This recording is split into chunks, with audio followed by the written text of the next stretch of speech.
Hello viewers, আসসালামু আলাইকুম। Welcome to BD Argentina club. 2026 বিশ্বকাপের আগে হন্ডুরাস এবং আইসল্যান্ডের বিপক্ষে আর্জেন্টিনার রয়েছে দুইটি প্রীতি ম্যাচ, এবং এই দুইটি প্রীতি ম্যাচে লিওনেল স্ক্যালোনি গোলকিপারের নাম ঘোষণা করেছেন আলাদাভাবে। কারণ এমিলিয়ানো মার্টিনেজ আর্জেন্টিনার রেগুলার গোলকিপার, তিনি হাতের ইনজুরিতে একটু অসুস্থ। তাই এই সুযোগে বাকি দুইজন গোলকিপারকে দিয়ে দুইটি ম্যাচ ঝালিয়ে নিতে চান তিনি।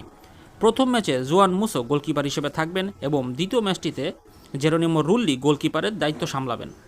আশা করা যাচ্ছে এই দুইটি ম্যাচে তাদের গোলকিপিং পারফরম্যান্স বিবেচনা করে লিওনেল স্ক্যালোনি হয়তোবা মেন ম্যাচগুলোতেও তাদেরকে রাখবেন। তবে ইমিলিয়ানো মার্টিনেজের বিকল্প কোনো চয়েস কখনোই হয় না।